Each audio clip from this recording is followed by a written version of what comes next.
चलो देखना ध्यान से, ये आव्यूह का तुम लोगों का इससे पहले का जो तुम लोगों को इसमें समझाना था, आव्यूह में कोटि क्या था, पंक्ति था, कॉलम क्या था, ये सब तुम लोग समझा दिए थे। इसमें देखो आज की क्लास में तुम लोगों को हम बताएंगे ना कि 3.1 का पूरा सवाल बता देंगे। क्या करेंगे? सवाल। आप देखो ध्यान सुनो, इसमें कोटि क्या होता है, अयवय क्या होता है, कोटि की संख्या क्या होती है, ये तुम लोगों को बताएंगे ना बढ़िया से।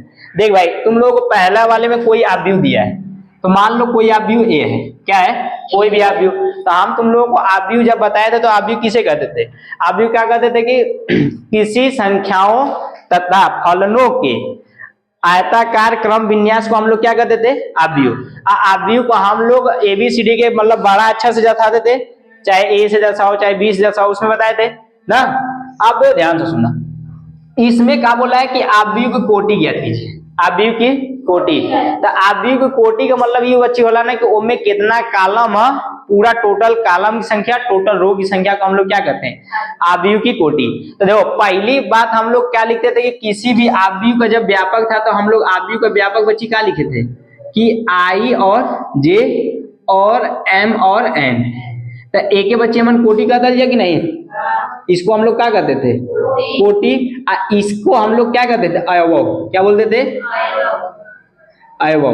ठीक है, आप देखो ध्यान सुनो, इसको ना इसका मल्टीप्लाई कर देते थे तो कोटि की संख्या बोल देते हैं, कोटि की संख्या।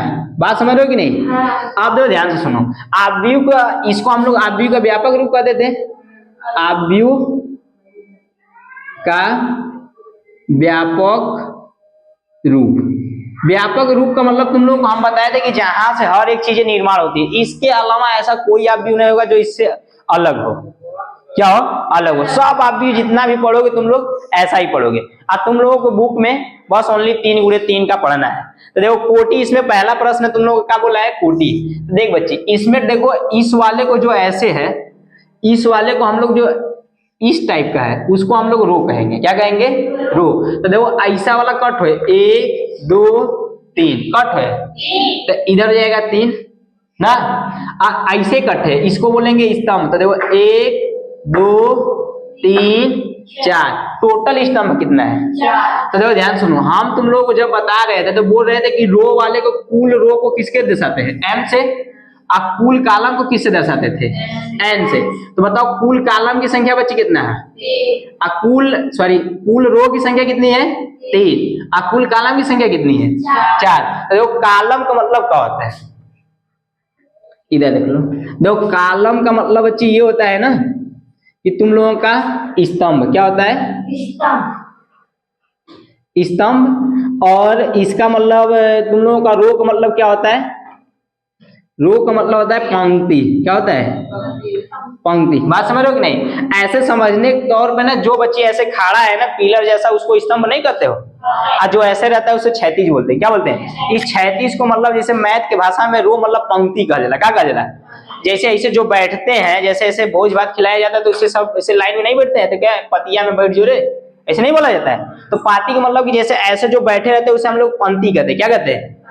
ऐसे देखो, ऐसे ऐसे लाइन लगा लो, ऐसे सीधा सीधा, तो उसे नहीं बोला जाता है कॉलम। तो जैसे तुम लोग देखोगे तो जब घर और बनता है तो उसमें भी कलमवा बढ़िया से खड़ा करता है, स्तंभवा बढ़िया से खड़ा करता है। तो जो खड़ा रहेगा उसे क्या कहोगे?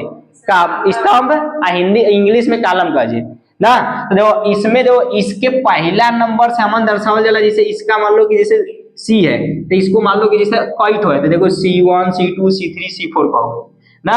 ऐसे पंक्ति है तो इसको R1 R2 R3, तो इसमें n लगा लो, कितनों भी संख्या हो सकेगी। तो देखो इस वाले कॉलम के बच्ची n से दर्शाओ जाना, और रो के कौन से दर्शाओ जाए? बात समझ रहे हो कि नहीं? तो बताओ टोटल बच्चे में रो कट है, देखो R1 R2 R3 हो जाएगा। तो देखो 3 है, तो हम लोग बताए थे कि R1 को किससे दर्शाते हैं? m से। अब बताओ कॉलम को किससे दर्शाएंगे? तो देखो 1 2 3 4, तो क्या है? कॉलम को टोटल संख्या क्या है? बात समझ रहे हो कि नहीं? तो बताओ इसकी कोटि कितना होगी तब? 3 × 4। इस कोटि का मल्टीप्लाई बच्ची कर ले बस ना, तो यही के क्या कहा जी? संख्या। तो अयवय 4 3, तो अयवों की संख्या किसी भी आव्यूह में निकालना रहेगा ना, तो उस कोटि का मल्टीप्लाई कर देना। क्या कर देना है? तो वो क्या निकलेगा तुम्हारे? अयवों की। बात समझ रहे हो कि नहीं? तुमको समझ पा रहे हो? चलो अब देखो ध्यान सुनो, ई देखो 21 22 23 24 25 इक्वल पहले का है ना। अब ये बच्ची तुमको दर्शा रहा है ना कि कितना कॉलम है कितना रो है, बात समझ रहे हो कि नहीं। जैसे एक परफेक्ट आदमी को एक जैसे एक मान लो जैसे ऐसे किसी चीज को बना रहे हो घर, तो तुम लोग घर बनाते हो तो उसमें एक फिक्स रहता है ना कि मतलब ये कॉलम यहाँ गाड़ो, ये कॉलम यहाँ रहना चाहिए, ये यहाँ दुआरी खोलनी चाहिए, खिड़की, एक फिक्स रहता है कि नहीं, नापा जोखा रहता है ना। तो वैसे ही बच्ची ना हर एक अवयव का ना मतलब जैसे नाम रखल गया है, क्या रखल गया है, नाम। देखो हम तुम लोग को बोले थे ना कि आई का ये जो आई दिखाता है ना पंक्ति को देखा वाला, कौन चीज का देखा वाला है, पंक्ति को, और जो रो कौन चीज का देखा वाला है, कॉलम को। किसको दिखाता है, कॉलम मतलब स्तंभ। बात समझ रहे हो या नहीं। तो तुम लोग कहोगे यहाँ भी तो ई जैसे ना देखो इस तो आई का मतलब ना कि केउने कॉलम में और केउने पंक्ति में के लाइन में है, ई देखा वाला है। बात समझ रहे हो कि नहीं। जैसे ई तो पूरा रो है ना, तो देखो इस रो में देखो ई R1 R2 R3 ऐसे सब करते जाओगे ना। तो देखो ध्यान सुनो, तो अब देखो ये क्या है, ये तुम लोगों का 2 है, तो पहले हम लोग किस में चलते हैं, पंक्ति में। किस में चलते हैं, तो बताओ ई बच्ची पंक्ति कौन सा है, तो देखो 1 2, ये बात क्लियर है। आप देखो ध्यान सुनो, इसमें कॉलम कौन सा है, तो देखो ई क्या हो जाएगा, A 2 3 2 1। बात समझ रहे हो कि नहीं। तो बताओ इसका मान कितना हो गया, 35। बात समझ रहे हो कि नहीं। अब देखो ये क्या कर रहा है, 3 3, तो मतलब ये क्या बोल रहा है, कह रहा है कि रो में हमारे कितना R3 में चला दीजिए, और कॉलम किस में चल रहे हैं, R3 में। तो बताओ रो कौन सा है, 1 2 3, और तीसरा में कॉलम कौन सा है, 1 2 3। बताओ ये है कि नहीं, तो कितना हो जाएगा, -5। बात समझ रहे हो या नहीं। आप देखो ध्यान से सुनो, ये क्या कर रहा है 24, क्या कर रहा है, A 24। इसका मतलब है कि रो कौन सा है और कॉलम कौन सा है। तो देख बच्ची दूसरा देखो 1 2, इसमें चौथा है, तो देखो 1 2 3 4, तो ये 12 हो गया। ऐसे हमेशा काउंट करना, देखो ध्यान सुनना, जैसे जो रो रहेगा तो जितना चल लेना। तो जैसे इसमें 2 रो था ना, तो देखो 1 2 कॉलम कट हुए, तो ये पहला हो गया, तो मतलब 35। अब देखो इसमें क्या था 3 3 ना, देखो रो कौन सा 1 2 3, और कॉलम कट चलना है 3 होते, 1 2 3, जिस पे जाके रुकेगा उसी पर वही रहेगा। बात समझ रहे हो कि नहीं।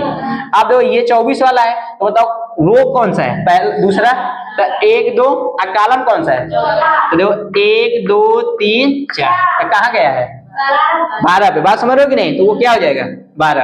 अब देखो ये क्या कर रहा है कि दूसरा रो है, कॉलम कौन सा है, देखो कहोगे क्या कि 1 2, और कौन सा है तीसरा, तो यहां से 3 चलो 1 2 3, क्या आया है 5 बटा के 2। ये पहला सवाल खत्म, इसमें इतना ही ना पूछा था, छाप लो इसको। दूसर बोली